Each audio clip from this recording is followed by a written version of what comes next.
একবার হঠাৎ করে এক আলোচনা চক্রের অংশ হয়েছিলাম, যেটা আমার আধ্যাত্মিক জীবন জিজ্ঞাসাকে ত্বরান্বিত করেছিল। সেখানে সুরেন্দ্রনাথ কলেজের তৎকালীন অবসরপ্রাপ্ত অধ্যক্ষ, সম্মানীয় অধ্যাপক শিশুতোষ সামন্ত মহাশয় শ্রী বিষ্ণুর ভক্তের বিবরণ দিতে গিয়ে অনেক উদাহরণস্বরূপ চতুর্থ, তৃতীয়, দ্বিতীয় ও প্রথম স্থানাধিকারীর উপমা আমাদের সামনে রেখেছিলেন। সেখানে তিনি যা বলেছিলেন তার সারবত্তা হল, চোখ বন্ধ করে ভগবানকে না জেনে না শুনে বিশ্বাস করার থেকে উত্তম ভক্ত তারাই হয় যারা মনে আস্তিক্য নিয়ে বিভিন্ন প্রশ্ন উত্তর খোঁজার মধ্য দিয়ে নিজের অবিশ্বাস বিশ্বাসের দ্বন্দ্বগুলোকে প্রমাণ, পরীক্ষা ও নির্দিষ্ট কর্মপদ্ধতি অনুসারে কর্মের মধ্যে নিজেকে যুক্ত করে পরীক্ষা নিরীক্ষার মাধ্যমে বিশ্বাসের দৃঢ় মনোভাবে উপনীত হওয়ার চেষ্টা করেন। শ্রী জয়রাম দাসজির মন্ত্রশিষ্য রিয়া তার নিজের মানসিক অবস্থার দুটি ভাব বা ভাবান্তরের ব্যাখ্যা করে নিজের তথা বর্তমান নতুন প্রজন্মের কথা মাথায় রেখে সুন্দর প্রশ্ন করেছে এবং কেন জপ করব, জপ করলে কি কি হয় তার সরল আলোচনা করার জন্য প্রবীণা বয়োজ্যেষ্ঠদের অনুরোধ করেছে, যা আমরা আধ্যাত্মিক আলোচনা ও পথনির্দেশের প্রথম পর্বে শুনেছি। জপ করলে কি কি হয়?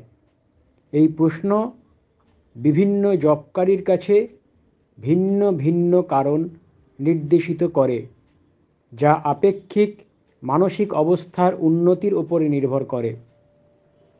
তবে যেটা কমন সেটা হলো জপ প্রক্রিয়া নিয়মিত অভ্যাসের মাধ্যমে মানসিক অবস্থার প্রভূত উন্নতি সাধিত হয়। যেমন মন শান্ত হওয়া, মনের দ্বান্দ্বিক অবস্থার নিরাময়, মানসিক বৈকল্য থেকে উদারতা লাভ, তৎসহ ঈশ্বরের সঙ্গলাভ, ঈশ্বররূপী গুরুশক্তির লীলামৃত আস্বাদন করার যোগ্যতা লাভ ও গুরু কৃপা, গুরু আশীর্বাদে, গুরু আশিসের স্নেহময় ছায়াতলে দৈনন্দিন জীবনকর্মের ঘটনার সম্পৃক্ততা চৈতন্যবোধে প্রকাশিত হওয়া, যাতে মন উৎফুল্ল হয় এবং তৈলধারাসম এক অনাবিল আনন্দে সদা সর্বদা পূর্ণ থাকে। আমাদের এই আধ্যাত্মিক আলোচনায় রিয়ার জিজ্ঞাসাকে গুরুত্ব সহকারে বিবেচনা করে কিছু উপায় সম্পর্কে বিস্তারিত আলোচনা করেছেন শ্রী শ্রী 108 স্বামী ধনঞ্জয় দাস কাঠিয়া বাবা দাদাগুরুজি মহারাজের মন্ত্রশিষ্য ও শ্রী শ্রী 108 স্বামী অমরদাস কাঠিয়া বাবা মহারাজের নিকট দীক্ষাপ্রাপ্তা শিপ্রাগুপ্ত মাসিমা। তিনি তার দীর্ঘ আধ্যাত্মিক জীবনের জ্ঞান ও অভিজ্ঞতার মিশেলে নতুন আগত নামমন্ত্র পাওয়া নব্য যুবক যুবতী বন্ধুদের সাথে জপযজ্ঞ প্রক্রিয়ার খুঁটিনাটি বিষয়গুলি নিয়ে আলোকপাত করবেন, যা আমার ব্যক্তিগতভাবে মনে হয় নব্যদের দারুণভাবে সাহায্য করবে ও জপ অভ্যাস অনেক সহজ হয়ে যাবে। যারা জপ করবেন তারা নিজেরাই বুঝতে পারবেন যে জপ করলে কি কি হয়।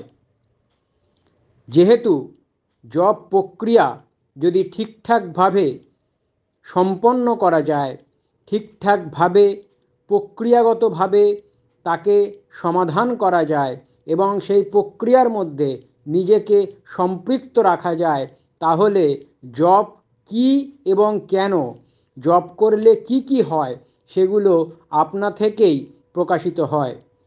তাই আলাদা করে জপ করলে কি কি হয় সেটা কানে শুনে জপ করার থেকে জপ করে সেই অভিজ্ঞতাগুলো নিজেদের মধ্যে যখন প্রস্ফুটিত হবে সেইটার আনন্দ সবথেকে বেশি।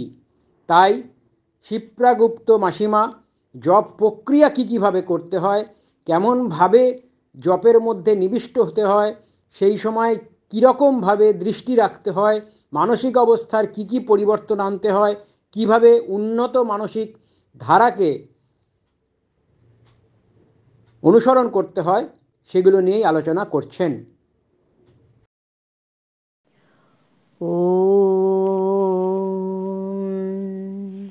শ্রী শ্রী গুরবে নমঃ। অজ্ঞানতিমিরান্ধস্য জ্ঞানাঞ্জনশলাকয়া চক্ষুरुन्मीलितं येन तस्मै श्रीगुरवे नमः। मन्नाथ श्रीजगन्नाथ मद्गुरु श्रीजगद्गुरु मदात्मा सर्वभूतात्मा तस्मै श्रीगुरवे नमः।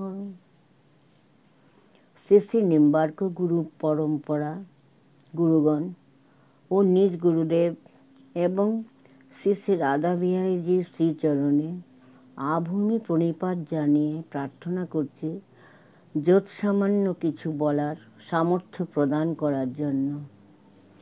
একমাত্র ওনাদের কৃপাশীর্বাদ সম্বল করেই এই ক্ষুদ্র প্রচেষ্টা। আমাদের পরম্পরায় শ্রী নাম মন্ত্র নেওয়া ভক্তবৃন্দের সঙ্গে খুব সাধারণভাবে কিছু কথা বলার চেষ্টা করছি। কারোর যদি সামান্য উপকারও হয় তাহলে আমি নিজেকে ধন্য মনে করব। আমি সিনিয়র ভক্তদের কাছে একটা আর্জি রাখছি, যদি কোথাও কোনো ভুল ত্রুটি হয় সেটা আপনারা নিজ গুণে মার্জনা করে ভুলটা সংশোধন করে দিলে খুব উপকৃত হব। এবার আসি যারা শ্রী নাম মন্ত্র নিয়ে জপ শুরু করেছেন সেই ছোট ছোট ভাই বোনেদের সঙ্গে একটু কথা বলি। সকলকে সাদর আমন্ত্রণ ও আধ্যাত্মিক শুভেচ্ছা জানাই এই মহৎ ও মহান জপযজ্ঞে প্রবেশ করার জন্য। সকলের আধ্যাত্মিক চেতনা প্রস্ফুটিত হয়ে আত্ম উপলব্ধি লাভ হোক, এটাই আমার আন্তরিক কামনা। আমরা ভগবত উপাসনা করি বা জপ করি তিনটি জিনিসের দ্বারা, তা হচ্ছে শরীর, বাক্য ও মন। মনই এর মধ্যে সবচাইতে বেশি বলশালী। শরীরের দ্বারা আসন প্রাণায়ামাদি, দেবগৃহ মার্জন, দেবতার সেবা পূজা এবং জড়জগতে গৃহস্থলীর কাজকর্ম করে থাকি। বাক্যের দ্বারা ঈশ্বরের স্তব স্তুতি, একে অপরের সঙ্গে বাক্যালাপ ইত্যাদি করে থাকি। মনের দ্বারা জপ, ধ্যান, সৎচিন্তা, সদ্ভাবনা ইত্যাদি করি। মনের কথা বলতে গিয়ে মনে হলো আমাদের তো দুটো মন আছে, একটা কুমন আর একটা হচ্ছে সুমন। আমরা মাঝে মাঝে এই কু ও সুয়ের মধ্যে দ্বন্দ্বে পড়ে অসুবিধায় পড়ে যাই, কোন পথে যাব এই ভেবে। তাই ঈশ্বরের স্মরণ মননে থাকলে তিনিই আমাদের দ্বন্দ্বমুক্ত করে সুপথেই পরিচালনা করে থাকেন। কখনো কোনো মানসিক দ্বন্দ্বে জটিলতা এলে একান্তে বসে নিজেকে গুরু ও ঈশ্বরের চরণে সমর্পণ করতে পারলে ওনাদের কৃপায় সেই দ্বন্দ্ব থেকে মুক্ত হয়ে সঠিক পথের দিশা পাওয়া যায়। ঠিক ভুল জানি না, এটা আমার মনে এলো তাই বললাম। আমরা অভ্যাসবশত নিত্য নৈমিত্তিক কাজকর্ম খুব সহজ সরলভাবে করে থাকি, তেমনি জপ সাধনাও নিত্য নৈমিত্তিক কর্মের অঙ্গ হিসাবেই নেব। সহজভাবে যদি এই আধ্যাত্মিক ভাবনাকে নেওয়া যায় তাহলে নিজের অজান্তেই ধীরে ধীরে এই অভ্যাসে অভ্যস্ত হয়ে যাওয়া যায়। ছাড়তে আর মন চাইবে না। প্রথমে কঠিন মনে হলেও পরে আনন্দদায়ী হবে। শ্রী গুরু গোবিন্দ আমাদের সকলের অন্তরেই বিরাজমান রয়েছেন, বাইরে কোথায় খুঁজব? আমাদের সেই স্তরের অনুভূতি এখনো হয়নি বলে বুঝতে পারি না। আসন প্রাণায়াম, জপ, ধ্যান, সৎসঙ্গ, সৎ আলোচনা, সৎ গ্রন্থ পাঠ ও সৎ পথে নিজেকে পরিচালিত করা, এসব বিশেষ বিশেষ প্রচেষ্টার দ্বারা আমরা আস্তে আস্তে সেই উপলব্ধি লাভে সমর্থ হই। আর জ্ঞান, তাও আমাদের অন্তরে সুপ্ত অবস্থায় দিয়েই ভগবান এই মহাবিশ্বে পাঠিয়েছেন। মানব জন্মই শ্রেষ্ঠ জন্ম, তাই এই মানব জন্ম সার্থক করাই আমাদের প্রধান কাজ। অন্তর্জগতের জ্ঞান মানে আধ্যাত্মিক শক্তি আহরণের জন্য গুরুকরণ বা আচার্য সান্নিধ্যের প্রয়োজন। বাকি রইল বহির্জগতের সাংসারিক কর্ম ও তার কর্মকাণ্ড নির্বাহ করা। সেটা ছোটবেলার থেকে ব্যবহারিক জগতের সমস্ত কিছু দেখে ও পেয়ে আমরা বড় হই। সংসারে ভালোভাবে বাস করার জন্য লেখাপড়া, অর্থ উপার্জন করা, সামাজিক ব্যবস্থা ও সামাজিক পরিবেশের সঙ্গে নিজেকে যুক্ত রেখে সব কিছু সুষ্ঠু ও সুশৃঙ্খলভাবে পরিচালনা করতে অভ্যস্ত হই। এসবই সম্ভব হয় এই মধুমাখা শ্রী গোবিন্দের নামের দ্বারা। হরের নাম হরের নাম হরের নামৈব কেবলম কলৌ নাস্তেব নাস্তেব নাস্তেব গতিরন্যথা। যারা পরম পিতা পরমেশ্বরের মন রেখে সংসার সমুদ্রে চলতে অভ্যাস করেন, তাদেরকে অন্তর্যামী ভগবান সঠিক পথে পরিচালিত করে থাকেন। এতে বিন্দুমাত্র সন্দেহের অবকাশ নেই। শ্রী গুরুর নির্দেশ মতো আসনে বসে দুবেলা অবশ্যই জপ করবে। তাছাড়া চলতে ফিরতে নানা ধরনের কাজকর্ম করার সময়ও ঈশ্বর প্রদত্ত কর্ম সেবা বুদ্ধিতে করছি এই ভাবনা মনে রেখে চলতে পারলে আর পেছনে ফিরে দেখতে হবে না। পরমাত্মাই সুশৃঙ্খলভাবে সব করিয়ে নেবেন। ওনার ইচ্ছা ব্যতীত কিছু করার সামর্থ্য আমাদের নেই। ধীরে ধীরে আমি করছি এই ভাবনা আমাদের ত্যাগ করতে হবে। এত সোজা সরল পথ আর কোথায় আছে বলো? তাই শ্রী গুরু প্রদত্ত এই অমৃত নামামৃত পান করার প্রচেষ্টা করাই আমাদের জন্য মঙ্গলদায়ক। ঈশ্বরও আমাদের ভরিয়ে দেওয়ার জন্য প্রস্তুত হয়ে আছেন। আমাদের নিজেদের সেই আধার তৈরি করার পদ্ধতি অবলম্বন করা প্রয়াসী হতে হবে। পাত্র বা আধার যত বড় মাপের হবে, তত বেশি মাত্রায় অমৃত সোদারস পান বা ধরে রাখা সম্ভব হবে। মন্ত্র অনবরত জপ করার ফলে শরীরে এক প্রকারের তড়িৎ শক্তি উৎপন্ন হয়। সেই শক্তি ধরে রাখতে হবে আজীবন। এইরূপ দৃঢ় মানসিকতা তৈরি করা প্রয়োজন বলে আমার মনে হয়।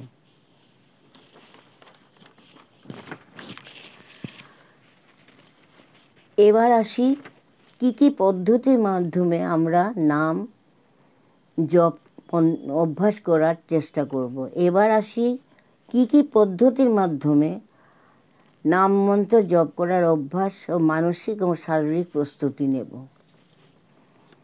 যে আসনে বসে আমরা জপ মন্ত্র গ্রহণ করি, সেই আসনে বসেই সবসময় জপ করা উচিত। প্রত্যেকের নিজস্ব আসন থাকবে। অন্যের ব্যবহৃত আসনে বসা উচিত নয়, আর নিজের ব্যবহৃত আসনেও কাউকে বসতে দেবে না। আসনও একটা বড় ফ্যাক্টর। প্রথমে একটা পরিষ্কার চাদর মোটা ভাবে ভাঁজ করে বিছিয়ে তার উপরে নিজ আসন স্থাপন করা ভালো। মাটির সঙ্গে যেন দেহের সংযোগ না ঘটে। প্রথমে সহজভাবে সুখাসনে বসবে, যাতে কিছুক্ষণ একাসনে বসতে শরীরের কোথাও কোনো অসুবিধা না আসে। পায়ের বুড়ো আঙুল দুটো যেন বাইরে না থাকে, এই চেষ্টা করবে। কারণটা পরে আলোচিত হবে। আসনে চুপ করে বসে শরীর ও মনের উপর কন্ট্রোল আনার চেষ্টা করব। মাথা, ঘাড় ও কাঁধ সমান্তরালে রেখে মেরুদণ্ড সোজা করে বসবে। শরীরটাকে পুরো লুজ বা ঢিলে অবস্থায় ছেড়ে দেবে, রাখবে। হ্যাঙ্গারে শার্ট ঝুলালে হাতাগুলো যেমন দেখায়, শোল্ডার দুটো ওইভাবেই থাকবে। তারপর হাতের পাতা দুটো দুটো হাঁটুর উপর চিত অবস্থায় থাকবে, খুব হালকাভাবে, যেন কিছু গ্রহণ করছি, রিসিভিং পজিশন। 2 নম্বর হচ্ছে, এবারে চোখ হালকাভাবে বন্ধ করে নিজের আসনে বসে থাকা অবস্থাটা মানুষ চোখে কিছুক্ষণ দেখ। খেয়াল রাখতে হবে এই মুখমণ্ডলে যেন কোনো সংকুচিত ভাব না হয়, ভ্রুদ্বয়েও কোনো কুঞ্চন আসবে না, সহজ স্বাভাবিকভাবে থাকবে। নাম্বার 3, তারপর শ্বাস প্রশ্বাসে ধ্যান দেব। কয়েকবার গভীর ও লম্বাভাবে শ্বাস নেওয়া ছাড়া করব। শ্বাস গ্রহণের সময় এই মহাবিশ্বের সবচাইতে বিশুদ্ধ বায়ু ভিতরে যাচ্ছে ও সেখান থেকে যত দুঃখ, কষ্ট, মান, অভিমান জাতীয় সমস্ত ময়লা মিশ্রিত দূষিত নেগেটিভ বায়ু বাইরে বেরিয়ে আসছে প্রশ্বাসের সঙ্গে। এটাই হবে তখনকার ভাবনা। তারপর অনুভব হবে ভেতরে যেন একটা নির্মল ভাব আসছে। Think positive, do positive. এটা শুধু ভাবনা নয়, এটাই ধ্রুব সত্য, মানে ইউনিভার্সাল ট্রুথ। 4 নম্বর, এবার চোখ বন্ধ অবস্থায় মনের দিকে ধ্যান দেব ও মনের অবস্থা বোঝার চেষ্টা করব। নানা রকমের চিন্তা আসবে ও যাবে, দ্রষ্টা হয়ে হয়ে দেখব। তারপর মনকে চিন্তা শূন্য বা থটলেস করার চেষ্টা করব। মনের গতি প্রকৃতি ভালোভাবে দেখে নিয়ে ধীরে ধীরে নাসিকাগ্রে দৃষ্টি স্থাপন করব মেন্টালি। চোখ বন্ধই থাকবে, ভেতরে কাজটা চলবে। নাসিকাগ্র থেকে মন চলে যাবে ভ্রুদ্বয়ের মাঝখানে।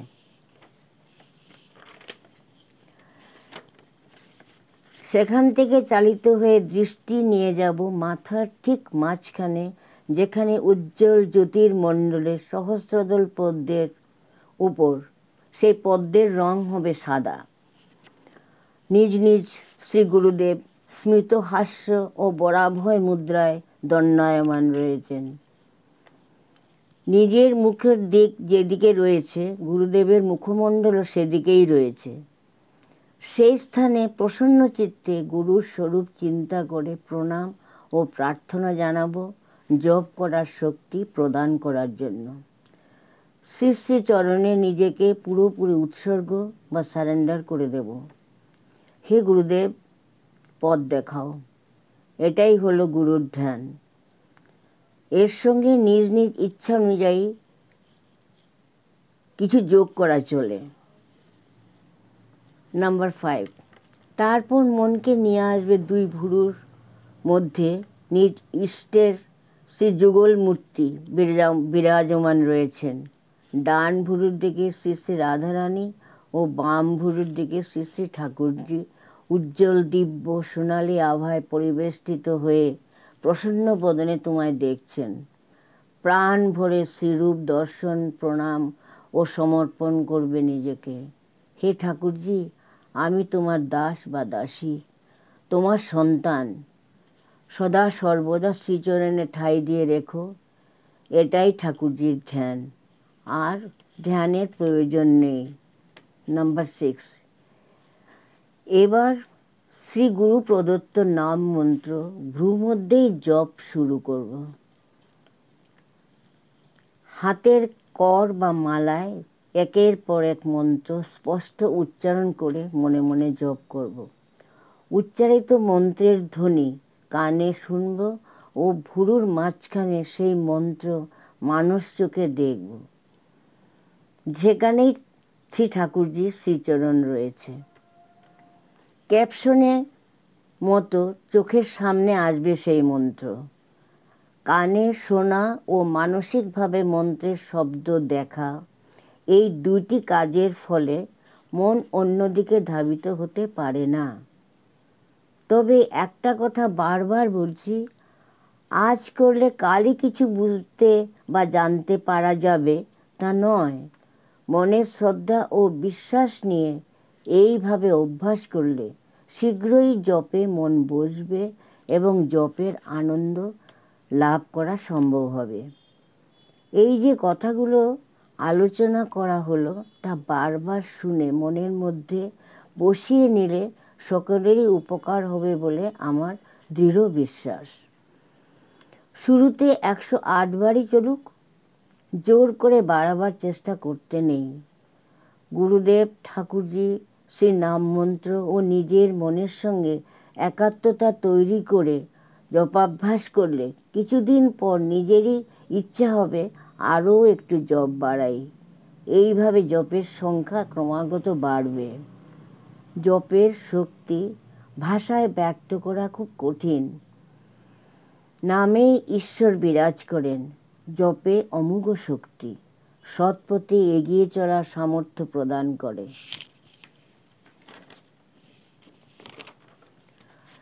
জপের দ্বারা শারীরিক, মানসিক, বাচিক বল বৃদ্ধি হয়। সংসার জীবন খুব শৃঙ্খলা ও একটা সুন্দর ছন্দে প্রবাহিত হয়। নেগেটিভ এনার্জি সরে গিয়ে পজিটিভিটি বাড়ে। দৈনন্দিন কাজ তা যে ধরনের হোক ডিসিপ্লিনারি ওয়েতে সম্পন্ন করা সম্ভব হয়। সামাজিক জীবনে সকলের সঙ্গে সমতা রক্ষা, সাংসারিক জীবনযাত্রা ব্যালেন্স আসবে, মনে স্থিরতা আসবে। তখন কোনো কাজই আর কঠিন বলে মনে হবে না। যিনি জপ করছেন তার মধ্যেই জপ সীমাবদ্ধ হয়ে থাকে না। জপের দ্বারা যে ভাইব্রেশন বা তরঙ্গ সৃষ্টি হয় তা চারিদিকে ছড়িয়ে পড়ে। নিজের অজান্তেই তা দোষে দিশে ছড়িয়ে যায়। সেই পজিটিভ এনার্জি আবার নিজের কাছেই আসে। একটা বিশেষ কথা, জপ শুরু করার আগে যেভাবে শ্রী শ্রী গুরু ও গোবিন্দে প্রণাম ও প্রার্থনা জানানো হয়েছিল, ঠিক সেইভাবে প্রণাম ও প্রার্থনা জানিয়ে জপ সমর্পণ করে জপের বিশ্রাম নিতে হয়। গুরুতে শ্রদ্ধাই সমস্ত সাধনার মূল। গুরুতে শ্রদ্ধাই সমস্ত সাধনার মূল। গুরুতে শ্রদ্ধাই সমস্ত সাধনের মূল। শ্রীমদ্ ভগবদ্ গীতা সাধারণত সকলের বাড়িতেই থাকে। এখন থেকেই চেষ্টা করো অন্তত 2খানা শ্লোক অর্থসহ পাঠ করা। বুঝতে না পারলেও নিত্য পাঠ করার অভ্যাস করা প্রয়োজন। সময়ে আস্তে আস্তে বুঝতে পারবে। কোনো কিছুই তাড়াতাড়ি হয় না, সময় দিতে হয়। মনে বল ও দৃঢ়তার সহিত শ্রী গুরু নির্দেশিত পথে এগিয়ে যেতে হবে। আলটিমেট গোলে অবশ্যই পৌঁছানো যাবে, এতে কোনো সন্দেহের অবকাশ নেই। সততা ও দৃঢ়তার সঙ্গে মনে রাখতে হবে আমরা সদ্গুরু আশ্রিত। গুরু নির্দেশিত পথে যারা চলেন তাদের ভয়ও নেই, ক্ষয়ও নেই। সুতরাং মা ভয়ই। ভগবান নিজেই বলেছেন, আমার ভক্তদের আমি নিজে রক্ষা করি। আসুন আমরা সকলে মিলে জগৎ পিতার কাছে প্রার্থনা জানাই, বিশ্বের কল্যাণ হোক, সকলের আধ্যাত্মিক উন্নতি ও সদ্ভাবনা জাগরিত হোক। ওম শান্তি, ওম শান্তি, ওম শান্তি। জয় জয় শ্রী শ্রী রাধে শ্যাম।